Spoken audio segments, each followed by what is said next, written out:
that one in band. I'm Neil from Legends Podcast, a podcast member of the Gonna Geek Network, just like the one you're listening to now. The opinions expressed are those of each individual. Check out all the other podcasts at GonnaGeekNetwork.com and get ready, because geekiness begins in 3, 2, 1. You have been granted clearance by Director Phil Coulson. Stand by for S.H.I.E.L.D. debriefing.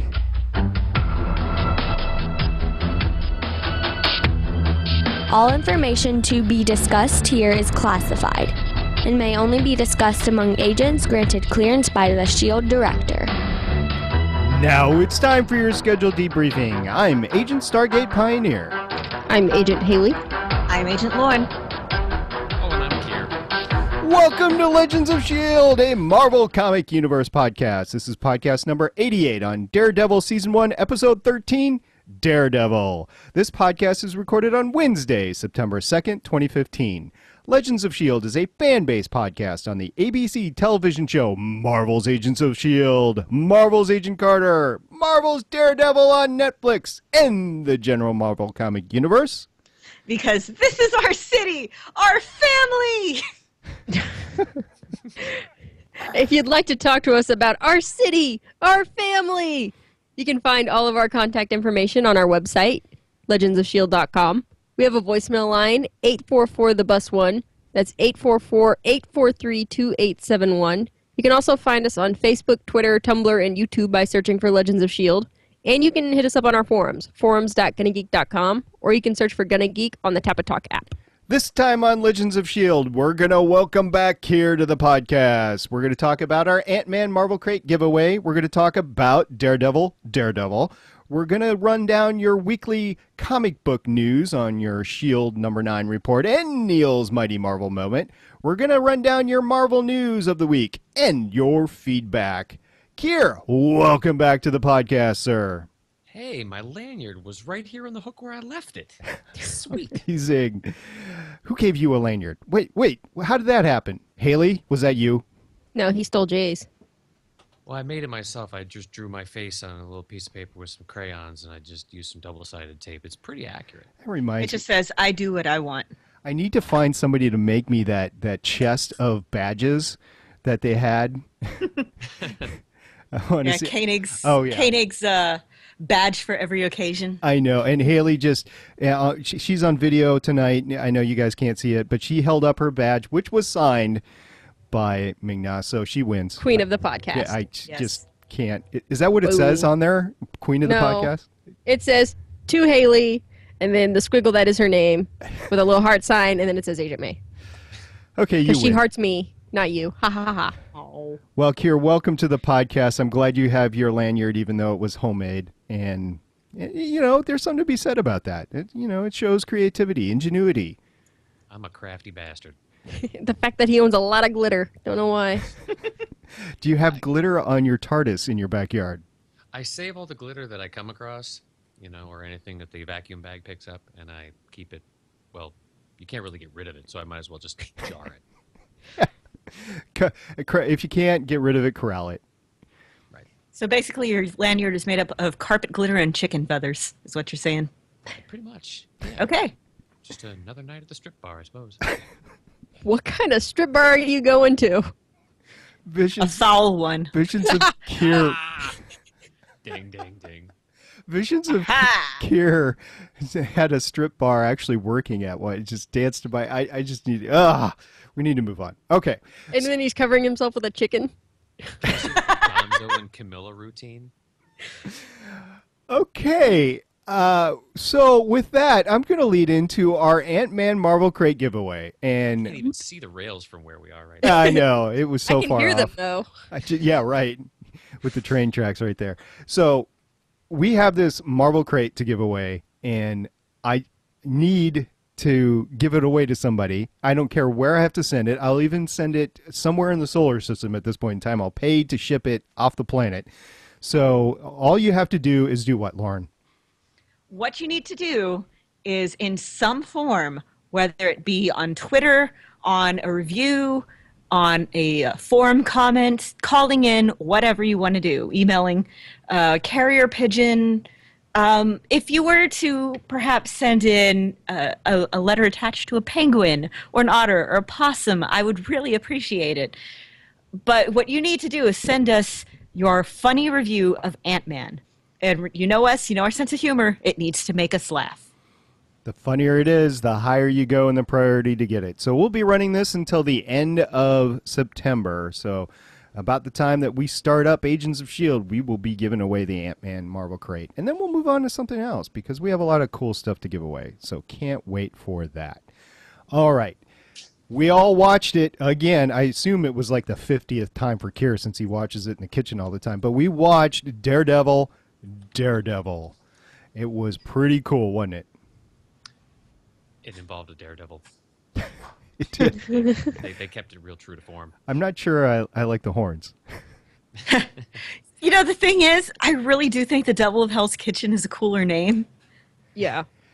That is kind of true. It doesn't roll off the tongue very quickly, but it has more impact. Well, you can call him just the devil when you needed to, but when you really wanted to strike fear into people's hearts, Devil of Hell's Kitchen. Plus, it reminds me of like a cryptid or something. Like, ooh, it's the Jersey Devil. I don't know. I just really like the way the Devil of Hell's Kitchen sounds, and I understood why they had to change it to Daredevil because that's what the series called, and that's what he's been for like 30 years. But, Like 50. Oh my God, time. But yes, I think it sounded better. It did. So I took a look at the IMDb for the episode, and I also watched the credits, and I noticed that the episode was written and directed by this little-known guy. I have no idea why he got the job, Stephen S. Tonight. Yay! It was his He's parting never gonna gift. make it. What's that, Kier? He's never going to make it. What's he doing now, by the way? Because he's not doing Daredevil Season 2. Oh, my phone is charging, so I can't check IMDb. Well, maybe somebody in the chat knows. In the meantime, yes, it was Daredevil. I'm not saying that double. It was He the stuttered. series Daredevil, episode name Daredevil. It just gets me all the time, Daredevil. Anyway, and in which we do see Daredevil, but it was, in comparison to the last 2 or 3 episodes, this is really fast paced. Well, understandably so. I mean, the tension levels had been ramping, at a pretty consistent climb. This wasn't some sort of exponential increase. They had been building us up, so that it wasn't as if we, hit the highway at full speed coming into this. But all of the pieces in place, or I should say, everything, all the spinning plates that we had going on. I'm trying to pick the right metaphor here. Had gotten to their full spin.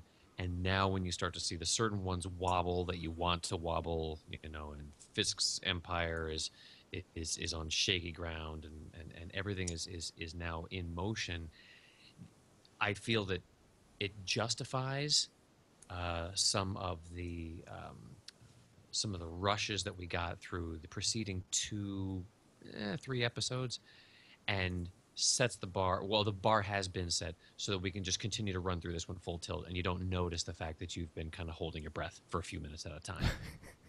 Just a little bit. Like, I got to go to the bathroom. No, wait, I can't. I got to go to the bathroom. Oh, wait, I can't. I got to watch this.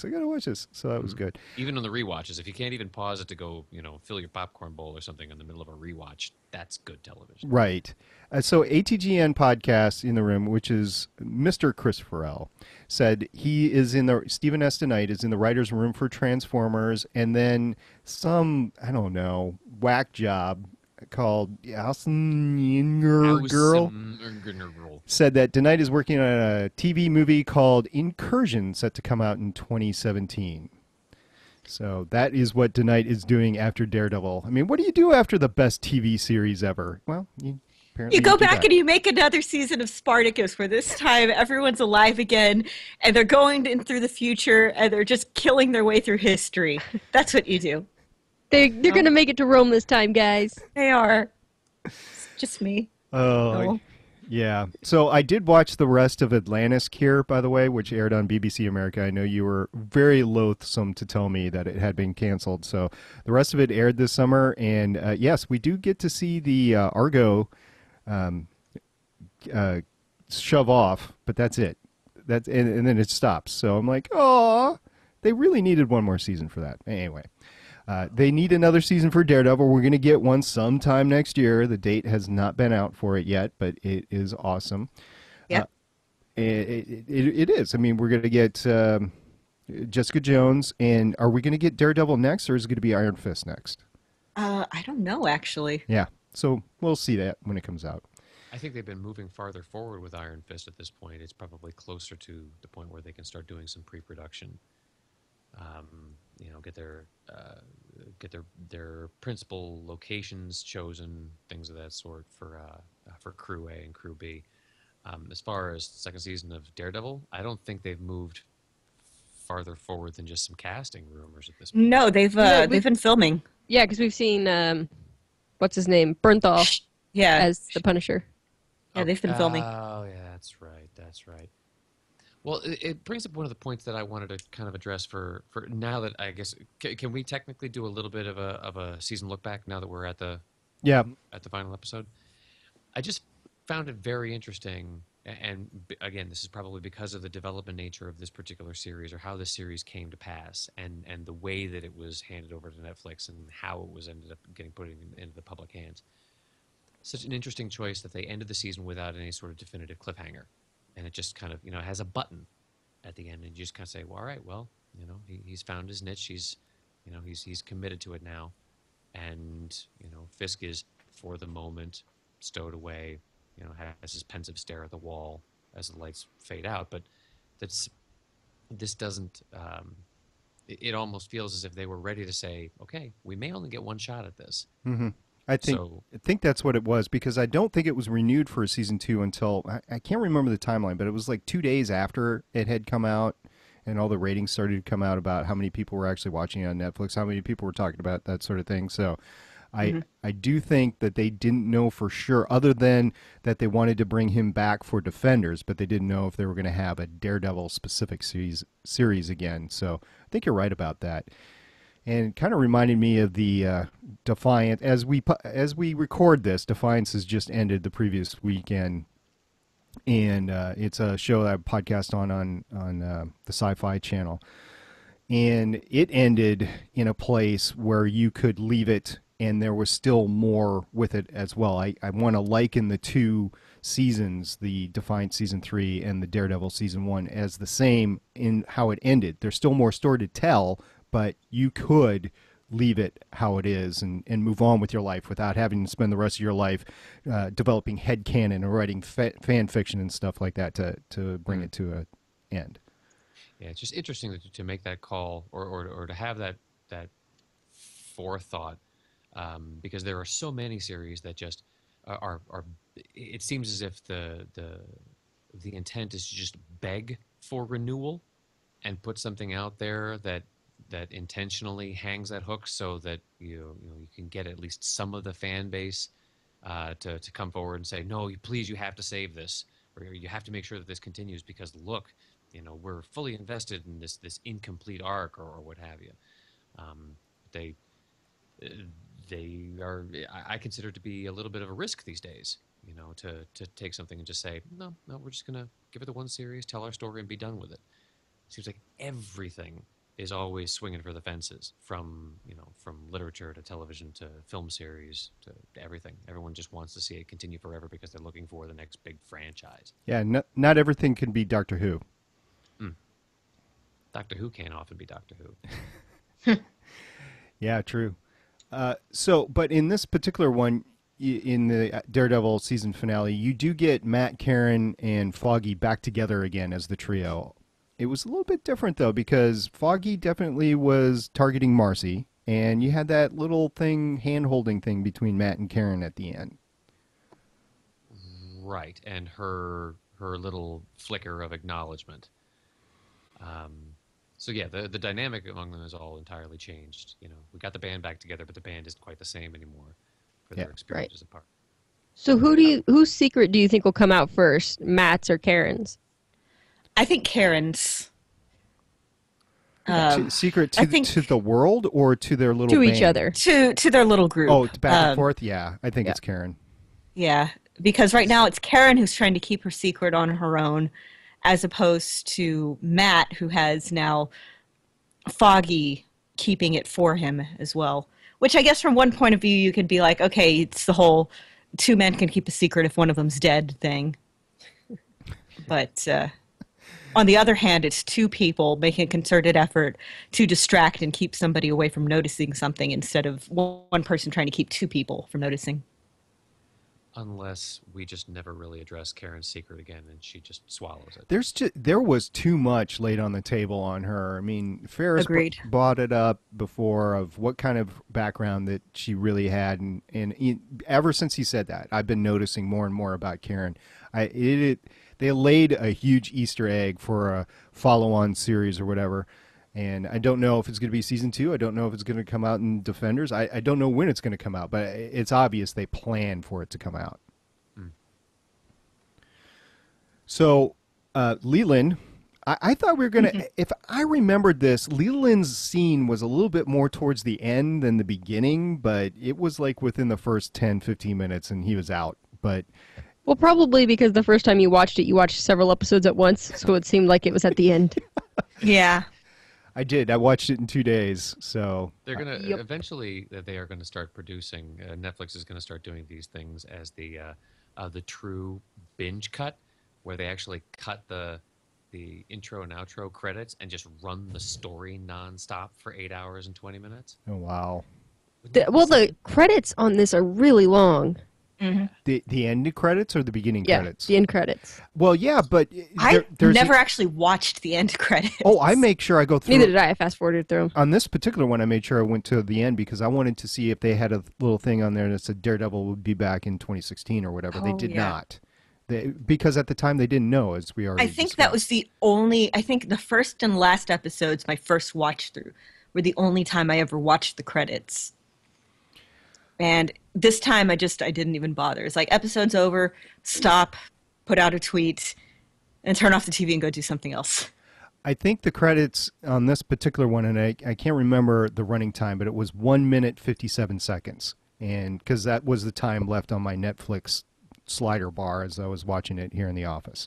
Mm-hmm. But so that's pretty long. But the actual credits run about, 50 minutes or so, and then it goes into those foreign language credits. So they redo the credits a little bit faster, but they redo the credits in at least 3 different languages. Spanish, Mandarin. I assume it's Mandarin. I don't speak any of those languages, so I don't know for sure. And I believe maybe, I want to say Japanese and German, but I'm not sure about that. Those would all make sense. Yeah.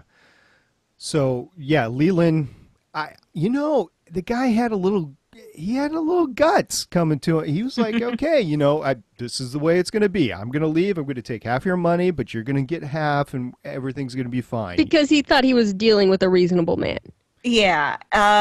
It turns out you were dealing with angry Wilson Fisk, and you just said, hey, I am kind of responsible for the death of the near death of somebody you liked. Well, you gotta really your son. Right. Yeah, and the death of somebody else. So basically, this guy, he made a terrible decision. Yeah, don't bring logic to a crazy fight. What he should have done was just taken his half of the money and left. That's all he should have done. But should have followed Gao out of town. Yes, but no, he has to stick around and try to think he's more clever than he really is. And we saw how that worked out for him. Do you remember, seriously, Leland, do you remember, maybe I guess he wasn't there, that time that Anatoly got his head smashed off? But I think he was there when he was cleaning the car. Okay. So you'd think he would remember some of these object lessons. Mm-hmm. Yeah. I don't know. It's, the scene itself is a little inconsistent in terms of his assuredness versus his inherent fear of Fisk. I think he just thinks he's smarter than he really is. I think that he thinks Fisk's priorities are different than they really are. I think he's used to thinking of other people's priorities in terms of his own. Yet from the start of the conversation, he's shaking and sweating. Because Fisk is scary. But then at the same time, he's like, no, I have the upper hand here. I have all the money. I have access to this money. Money is important. And then he forgets that, Fisk is not going to be bullied. Well, in his defense, I don't think he would have known that the taser would not have worked on Fisk. That too! I mean, any normal person, taser would work on, even a big person. You just, Unless you're on PCP. And then you just kind of ignore it. Right. Well, and he must have had enough adrenaline in his system to ignore it over the anger of Leland hurting and Gao hurting Vanessa. Did you notice there was the crony standing at the back of the alley? Yes. Watching. It was the same guy that Fisk had beat up a couple episodes ago, too. So, and yet he doesn't move a muscle when Leland first goes after Fisk. I think at that point, what exactly are you guarding? What are you there for? Hoping that Leland is going to talk Fisk into reason, and knowing that if it doesn't work, then you're just going to have to clean up the mess. I'm walking out of here with whoever wins. Exactly. That's what I'd be like. I'm like, I'm not picking a side here. These are the two guys left. I mean, this was the Eagle. I'm going to get it wrong again. The Evil League of Evil dissolved in this episode. Yep, it is well and truly gone. Now everybody's either dead or scattered to the winds or in prison. I was kind of hoping Leland would get a better death, though. Just getting shoved down an elevator shaft, it just didn't. I mean, he made it to the end, I mean, the Russians got schmooshed and so forth, but I expected Leland, because of all his conniving, and especially because of everything that he had done to wrong Fisk, that he would have gotten some horrific, just painstaking kind of slaughter, something really befitting the vengeance of the Kingpin. He was coming out on that, but I think maybe they had one less episode to deal with than they really wanted to, because they had other heavy hitting stuff to get to. I mean, they had the whole Hoffman thing that they had to resolve after that. Yeah, it might have just been a time thing, or maybe for whatever reason the effect didn't work. I figured that at that moment where Fisk realizes that Leland was responsible for the attack on Vanessa, or even like if you want to look at it from kind of a meta wave, given just the information that we have available on screen, his frustration at not being able to do this more visceral revenge is what makes him just even more angry. He just feels his anger in his fight against Daredevil later. So I liked probably about half the scenes that Hoffman was in, more than half. His face was covered in that blood splatter all over his head. So he was walking around with a half red head. It was interesting, and it's like there was nowhere for him to go. He's dead either way.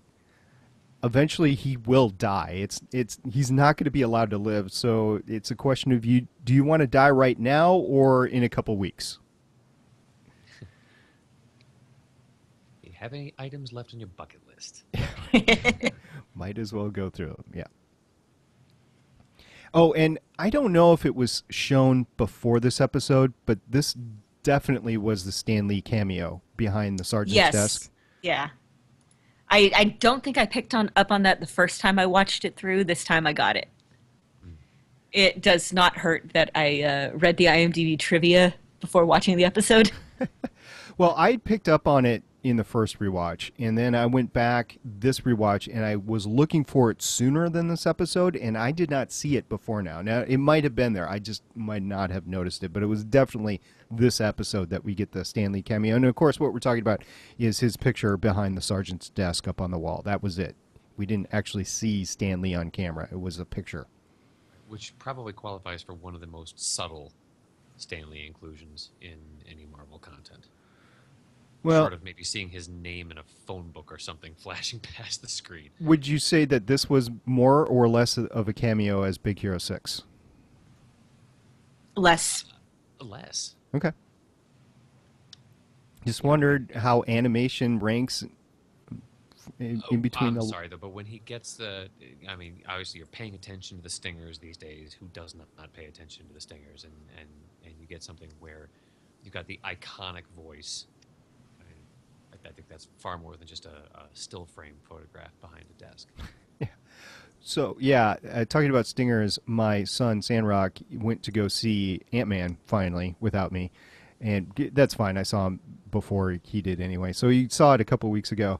And he had to leave to go to the bathroom after the first mid-credit scene or before-credit scene. It was mid-credit scene. He's texting me, is there a post-credit scene? Yes. And he tried to rush from the bathroom in, but he missed it. He's like, dang it. I'm like, well, you might be able to find it on YouTube. Good luck. So, yep. Always stay. If you're watching a comic book movie, always stay till the end, all the way through the credits, all the way. There's a good resource site out there that just tells you for any film that's currently in the theaters whether or not to stick around for Stinger. You're talking about a 19-year-old boy. He's not going to go do that. Oh no, because kids don't consult their phones for anything. He's You more can do it during the credits. Jeez. he's more interested in texting the girls on the phone. Okay, so the FBI, after Hoffman goes in, the FBI rolls up Turk, the cops, the newspaper reporter, editor, whatever she was, Landman and Zach, partners, the senator, and then Fisk. They miss one, at least, another FBI agent. So who knows how many other people are out there? There are probably people in the prison that he's in. Sure. I mean, it's the question is, when you leave something like this, so obviously, the lock them away forever approach. The question then becomes, how long do you let them sit in a box before you decide to revive the character again? About a month. Now, I don't think they're going to touch him for the entirety of season 2. By Agreed. a long shot. You want to make sure that's just put on ice. See how the dynamic works by bringing some other baddies into the rotation, and then when you want things to get super crazy, bring him back. Okay, you know who needs to be the bad guy for Defenders? Who? Wilson Fisk riding Fin Fang Foom, the giant green dragon. Okay. I mean, if you're gonna do it, just go all out. This is what I want. Also, I've been rereading Next Wave. So we also get to see the suit, right? This is where we get to see, and it looks a lot like the Ben Affleck suit in color and style or whatever. So it's a more traditional, I guess, Daredevil suit, but it had its own attributes. And the black will protect well, and the red, well, might deflect a knife. And it did pretty good against a pipe or a rebar or whatever. Right. Better than his Under Armour did. Yeah. Sorry, Fruit of the Loom. But yes, I guess rebar being swung downward, although impaling could have been more effective. But It would that's have. just not Fisk's style. No, it's not. He likes to beat on you, or at least this version. Absolutely. I did notice. I mean, did we have sparks flying at a couple of points? Did they actually do the spark effect, or was that just in my head? I kept seeing flashes. I didn't see any sparks. There might have been a little bit when it was. I wasn't sure when it was striking the plate whether or not. Yeah. I did, however, see when he went to go pick up the costume, the schematics for Gladiator's buzzsaw. Oh, nice. Did not catch that. Yeah, I saw it. I was like, I know what that is. I know what that is. So what an incredible fight! It did justice. It wasn't. I mean, if you think about the fights in the series, I don't know if it was the best, but it was a good fight. I was thinking about that last night. I think that Daredevil versus Nobu is probably my favorite fight from the series. Either that or the hallway fight. Yeah. Favorite one-on-one fight, I would say Daredevil versus Nobu. But this fight was pretty good in terms of just the sheer emotion of it. Plus just this feeling of like vindication of, he's wearing the costume, he's got the sticks. Yeah, This it was is what it needed fun. to be when these two finally squared off, because it wasn't something where it was our hero takes a beating until he's almost down and comes back, and we've already done that with Matt. I mean, we've had the get up Matty moments from early on. This needed to be something where the emotional investment on both sides was at its absolute peak. They are both, as far as they see it, fighting for the future of their city. I mean, this is the physical embodiment of both of their states of mental being after all of this buildup. So the fact that, neither one of them really ever has an upper hand, neither one of them is at the point where, there's not that tricky moment where, oh, I'm gonna play possum here and then suddenly come back at you because you let your guard down because you got cocky, or any of those cliches. This was just a slugfest where their hearts were in it, and I think that's exactly what they needed. Mm-hmm. It was definitely climactic. It was final, at least for the series, especially after the whole motorcade issue and everything. Fisk is obviously going off to Vanessa, and she's forced to leave without him. And okay, quick aside, is it just me or is her ring really ugly? Like, it looks like costume jewelry, and I'm just there like, I know it's supposed to be huge and gaudy and expensive, but there's something to be said for taste. Well, he isn't necessarily high class.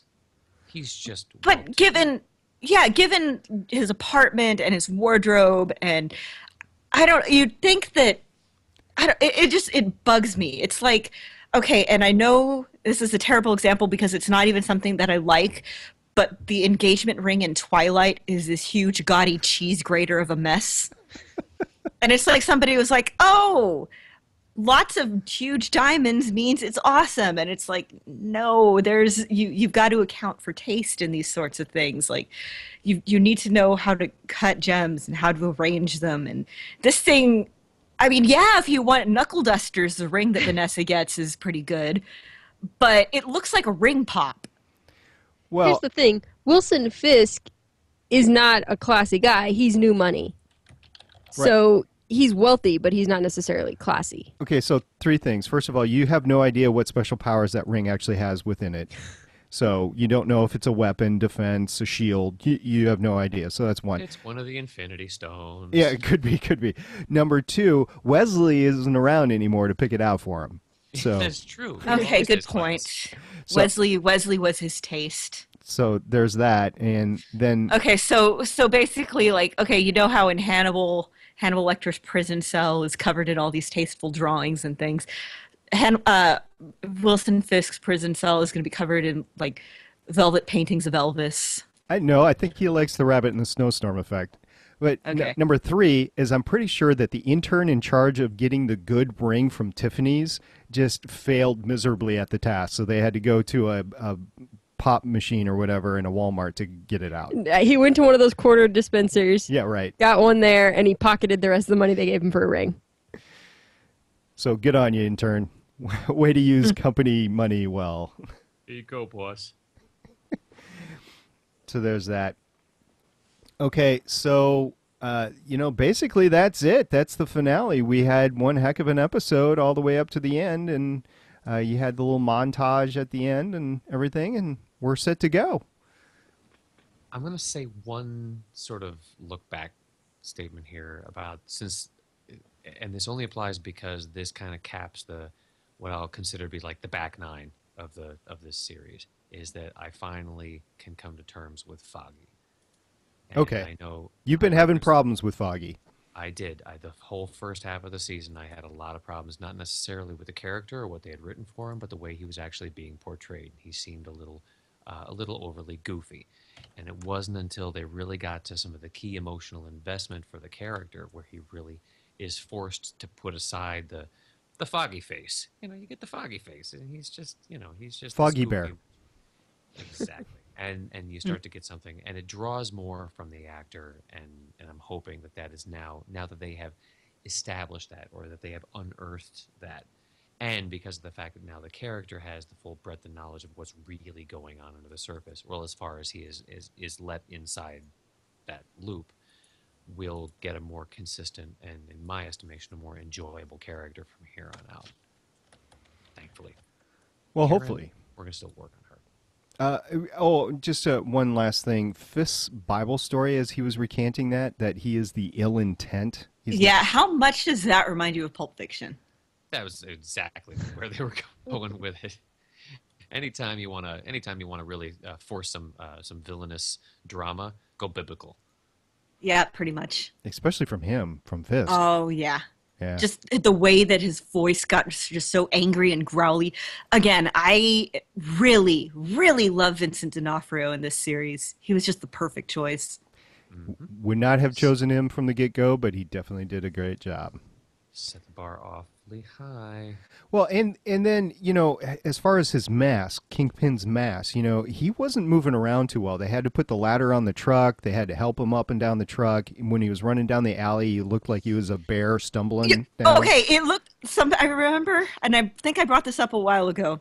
Somebody was like, "Why don't fanfic authors write more Wilson Fisk and Vanessa fanfic?" And someone was like, "I think it's because Wilson Fisk looks like a giant baby."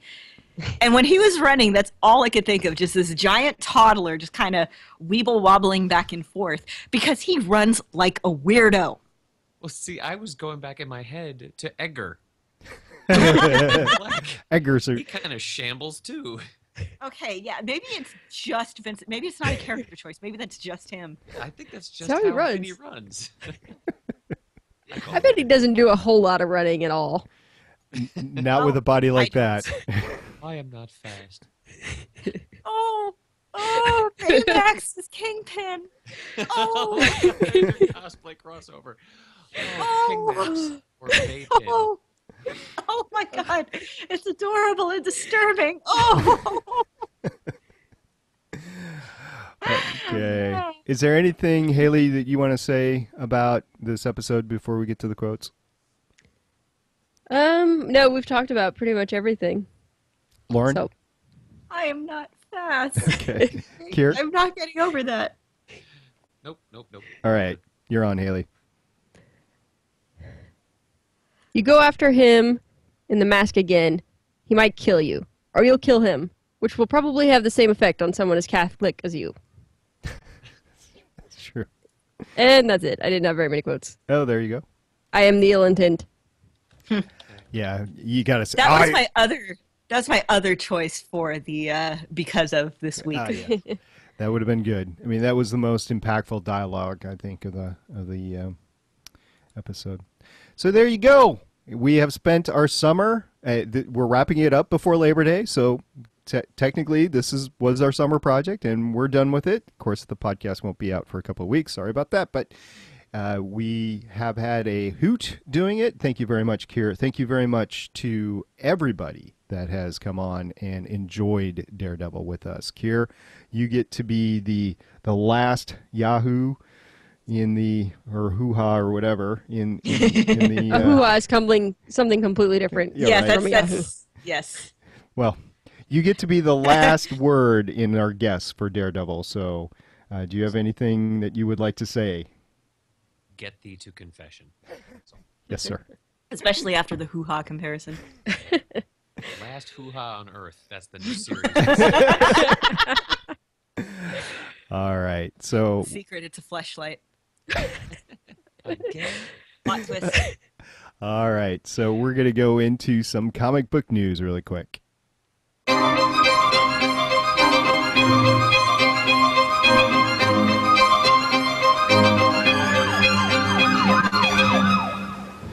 So we have been blessed with a couple of awesome comic book segments. Both Adam and Neil phoned in, and they have some stuff. So first of all, we're going to start with Adam's S.H.I.E.L.D. mission report for 9. You guys ready?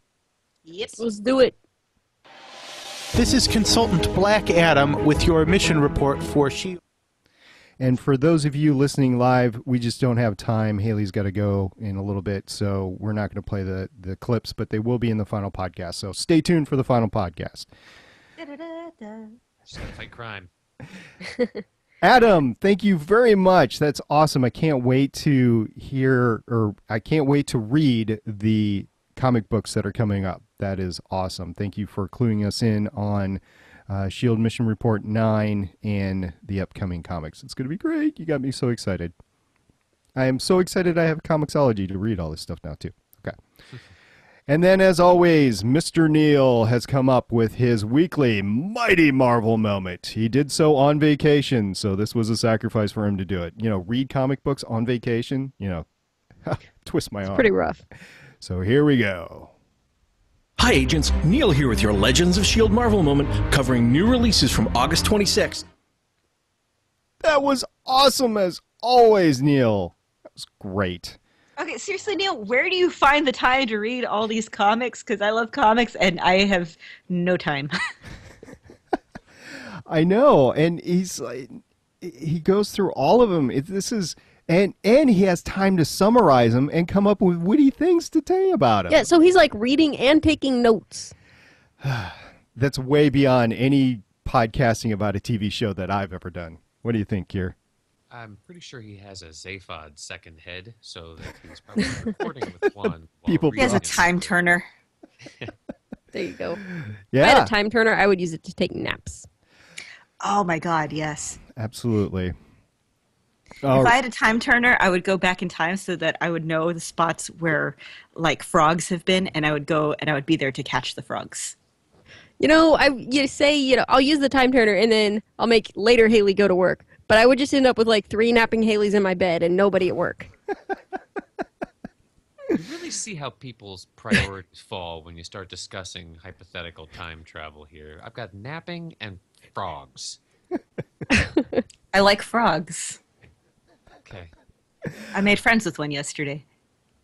Not as Or the day friendly as you were with before. the lizard today. Well, I mean, that lizard was a perv. All right. So thank you very much, Adam and Neil, both. Thank you very much for getting this on a monthly, weekly basis. We love it. We want to hear more about it. So you guys ready for some news? Yay! Ready?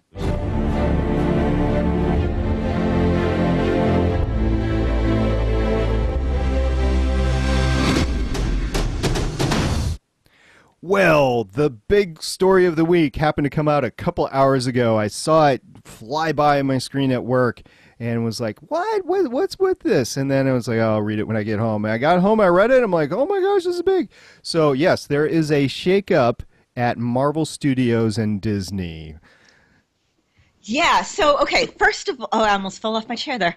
First of all, it was reported yesterday in the news that Kevin Feige is now reporting directly to the head of Disney, whose name I know, Alan Horn. Oh. I'm sorry. Yeah, he's no longer reporting to Ike Perlmutter, who's the Marvel Entertainment CEO. And when I heard this, I'm like, I think this could be a good thing, because apparently Ike Perlmutter is notoriously just really picky and like just nitpicky and everything. And according to this article from comicbook.com, he has a reputation for being controlling and frugal, a reputation Marvel Studios has earned in spite of the massive scope and budgets of its films.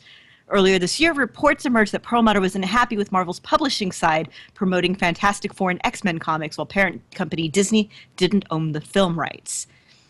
So you might remember we talked about this, and it seems that things kind of came to a head. And Kevin Feige is like, you know what? I can't work like this. And speaking of can't work like this, just a couple of hours ago, I was getting ready to eat dinner when I saw this. Not only is Kevin Feige no longer reporting to Ike Perlmutter, but the Marvel Creative Committee has been shut down. Yep. What the Marvel Creative Committee is a group of people, including Brian Michael Bendis, who's a writer, Joe Quesada, who is the chief something officer, CCO, whatever that stands for. Creative, maybe? Creative. Sure. Yeah, something like that. Jeff Loeb, who runs the TV stuff, publisher Dan Buckley. And what their job was to kind of oversee all of the movie stuff. It was this committee that would oversee everything. And again, I think this is this is a good thing, because we've heard from directors who have left Marvel projects who have finished directing Marvel projects, how everything was just creatively stifling. Ava DuVernay passed on Black Panther because she felt she wouldn't have had the creative opportunity she wanted. So Okay, it says here, again on comicbook.com, the creative committee was originally formed to keep the tones of the film close to comic books. Creators who actively worked on these characters for years had a say on how they'd be portrayed in the films. And, I guess means that it just, apparently from one report that I read, it tended to become bogged down in things like the science side of the movies as opposed to, does this work as a movie? Well, it has the potential to do better things, but it had always been portrayed in news stories before that it was a conflict between Kevin Feige and the director or producer, and not the committee and the director producer. And of course, what we're talking about is Edgar Wright and Joss Whedon, who have come out of their project saying, it was creative differences, which is obviously somewhere between this committee and Kevin Feige. I'm worried, though, that it is specifically Kevin Feige and not the creative committee that was the issue. See, I'm more inclined to put it down to a committee than to one single person, because in my experience, when you have a whole bunch of people all trying to throw in their opinions on a big project, you're really likely to get a mess, because it's everybody wanting their opinions and everybody fighting, trying to get this thing heard and this thing heard and that thing heard. And in some cases, it's a good thing. But when you are somebody who's trying to do something creative, it can be extremely stifling. That's true, but you've got to realize there has to be a median in there somewhere, because the reason why you want this committee in the first place is to keep some consistency, to sort of maintain a level of quality, or some sort of as mentioned in your own synopsis there, that there's a tonality that stays true throughout them. And when you think back on the really successful run that they've had to date, a couple bumps along the way, but there has been a tone where their more successful enterprises are ones that look like they have been cut from the same cloth. And despite who was on the other side of the camera, or who your final executive team was, probably because even if it was a painful process and there may have been some scar tissue as a result of it, because it went through this, it ran this gauntlet through this committee and got sliced and diced and put back together again. Maybe it is a little big for his britches right now, or maybe it is getting a little difficult for directors to throw something entirely new into the mix. But I don't know if freewheeling it is entirely the answer. No, I don't think freewheeling it is the answer, but I think having fewer people to report to, a smaller chain of command, is, I think, a better answer than having this huge squabbling, micromanaging chain of command. Right. Yep. Where you have the one person that you're reporting to who is reporting directly to the person at the top, as opposed to you report to this person who reports to this committee, who reports to, or you report to the committee who reports to this person, who reports to this person, who reports to Disney. Fewer cooks in the kitchen. Exactly.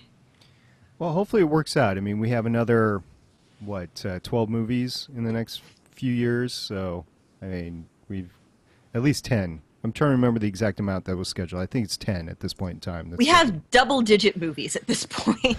And I did read there was, we'll get to that later.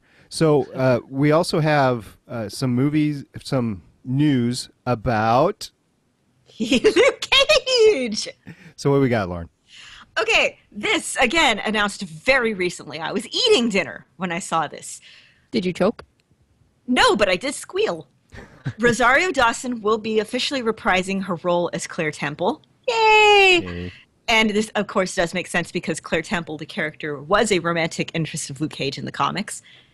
And Theo Rossi, who I know from Sons of Anarchy as Juice, is going to be joining as an antagonist. He's going to be playing Shades, a.k.a. Alvarez, a criminal. In Luke Cage, Coulter played blah, blah, blah. Okay, no, that's a summary of the series. So, yes, I again, everything I hear about the cast has me excited, but that's been pretty much every Marvel movie or project so far. Yeah. But yeah, I really hope. I was going to say I really hope Theo Rossi has a better, happier character arc than he did in Sons of Anarchy. But since he's playing a bad guy, probably not. Well, we'll see. We'll see. Got a lot of goodness coming up. Jessica Jones, of course, in December timeframe. Yeah, it's the sad thing is I'm pretty sure we won't see nearly as much of his butt as we did in Sons of Anarchy, and that is a shame. Well, we all know it's about the butt, right? Yeah.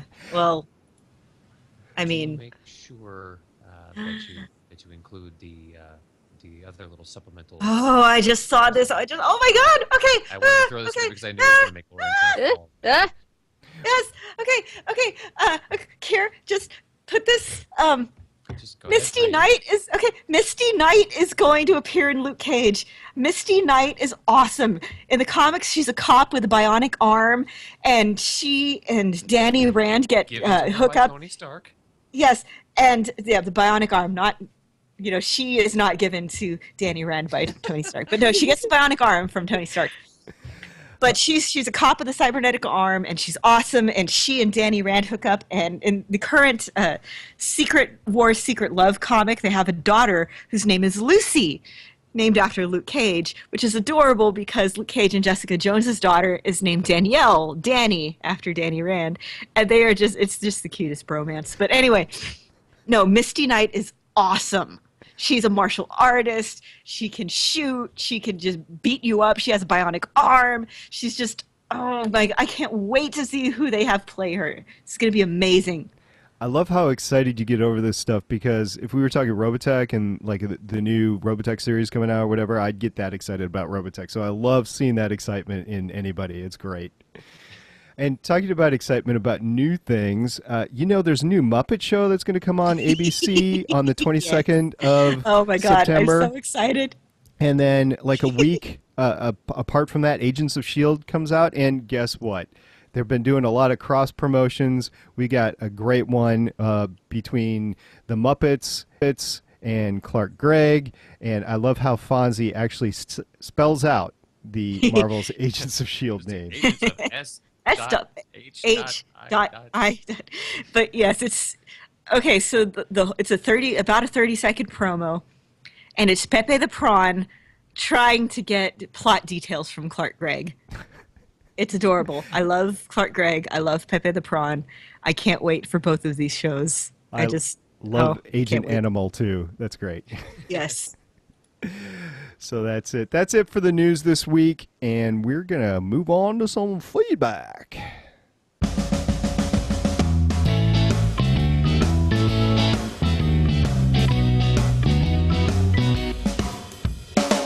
We got some Twitter feedback this week, which is great. Richard at Kodiak GWC always throwing us the stories and everything. And one thing that he stirred up some little controversy this week is 2 competing articles saying whether Star Wars is going to flop or do $600 million. So awesome. Love the comments on Twitter on that. And so basically we're going in between Wing and Haley in terms of how much Star Wars is going to make that opening weekend. All the money. All the money. Kira, did you ever say how much Star Wars was going to make that first weekend? I just want to see a good movie. Mm-hmm. Numbers really mean very little to me as a viewer. Numbers, reviews, any of those things. Go tell me a story. Well, it's just a bet in the Gonna Geek Network, that's all. I mean, that's why we're talking about it. It will make sums of money more than I have seen. Okay. That's true. I wouldn't have seen any of it. Although, what was that movie, Lauren, that you pulled up that made like $29, and one was a ticket for an orangutan that was refunded or something like that? I can't remember. It's like the worst opening ever. Yeah, now I got to double check. Okay, so thank you very much at Kodiak GWC for that. And then also, he tweeted us an article about the Civil War storyline and how he wasn't liking it. It's IO9, so thank you very much for that. We also got an email from Andy. This is the last email that he sent. He sent it on April 19th, so the weekend that Daredevil came out. And it was on episode 13, Always the Sneaky Accountants. Oh, right, he got tossed down the elevator shaft. I'm assuming whatever Fisk told Vanessa will come back in season 2. Yes, we didn't talk about that. Fisk did inform Vanessa to do a few things and make sure she understood it. And then actually preferring Murdoch's black costume and felt bad for Fisk when Matt beat him up. Andy, what planet are you on? See, Andy gets invested in the villains. He understands the value of a villain that you can commiserate with. Not necessarily agree with, but at least commiserate with. So, you know, the beatdown, maybe he preferred to just have a clever capture without as much of a fisticuffs. I don't know, sort of outsmart him instead of just out-pound him. That would be an interesting debate, by the way. The evolution of Loki in Marvel versus the evolution of Kingpin in Marvel. See which evolved better. I would say that while Loki is a fun guy to watch on camera, that Kingpin is the most relatable out of the two because you understand where he's at. Mm-hmm. By all means, yeah. All right. Well, there's a ton of ways to contact us. Please get us your feedback. We love it. We love talking back and forth to you guys. And I know Haley likes it, right, Haley? Yeah. Get in touch with us. All of our ways, our voicemail line, 844-THE-BUS-1, 844-843-2871. And remember that by sending in that feedback right now and telling us how much you liked Ant-Man, you'll be entered to win our Marvel Loot Crate. Or not Loot Crate, the other crate. It's cool, though. Yeah. You want it. There's good stuff in there. A Marvel Ant-Man crate. There's a lot of good stuff. Both Haley and I have one. I think, Lauren, you have one too, right? Marvel crate? Yep. I had one. Right. I have not got a subscription. Because, I see. Yep. Yes. Okay. Trying to save some money. Well, yes. You know, you should enter it to win the competition. I think you should. I would agree with Haley, and I think Kier would agree with me. I would feel like I'm cheating. Well, I bet you'd vote for you. Then you just got to sway one of us to vote for you, and we can be bribed. Absolutely. So thank you very much for everybody that comes in and listens live on Mixlr and YouTube. We really appreciate you coming in and listening. Thanks, Mom. Thanks, Kier's mom. It's supposed to be Steven's mom, not Kier's mom, but thanks, Kier's mom. Steven's mom is busy at night. Yeah, I think it was the FIFA movie that was like really terrible, and one person came in and then they got a refund. Yeah. It says Adam in the chat. He says FIFA movie. I know that came up in some podcast. Okay. Anyway, thank you everybody in the chat, everybody on Twitter. Am I live tweeting anything next week? Yes, we're doing the X-Men movie, right? Okay, then next week I will be live tweeting X-Men First Class. Yes. Yes, be prepared for Charles Xavier Magneto Slash. Are you going to start at 9 p.m. Eastern, 8 p.m. Central, or are you going to move that up for next week because it's the movie versus a TV show? I'll probably keep it at the same time. Okay, so 9 o'clock Eastern, 8 p.m. Central. Lauren will be live tweeting on Legends of S.H.I.E.L.D. X-Men First Class, which if I have a chance, I'm going to be watching that. It's going to be I think next week we should do a dramatic reading of some X-Men fanfic. I can ask some authors and see if they will, or else I have one. Sounds good. Well, I was me. thinking we could just find some Xavier Magneto /fic. Yeah. Only if you agree to make it a overly dramatic. I don't know how else to do it, but okay. As I mentioned before, thank you very much, Kier, for coming on. We really appreciate your insights, your humor, and your voice with us on Legends of S.H.I.E.L.D. as we watch Daredevil. Thank you, sir. It was great to have this opportunity. You knew from the jump when we first started watching this series that I was all over it. So I appreciate the opportunity to spew. You were the second person to approach us as wanting in, but you were definitely the most persistent. So I'm good like that. So we had a blast with everybody on here. It's great. And hopefully that will continue on as we move ahead with all of the Marvel properties. So, yes, next week we will be watching X-Men First Class, and we'll be moving on to a few X-Men movies before the season starts. So, thank you very much. And until next time, I'm Agent Stargate Pioneer. I'm Agent Haley. I'm Agent Lauren. And I'm Kier, turning in my lanyard. Oh, it's like homework. He's giving us his homework. Bye. Bye, thanks.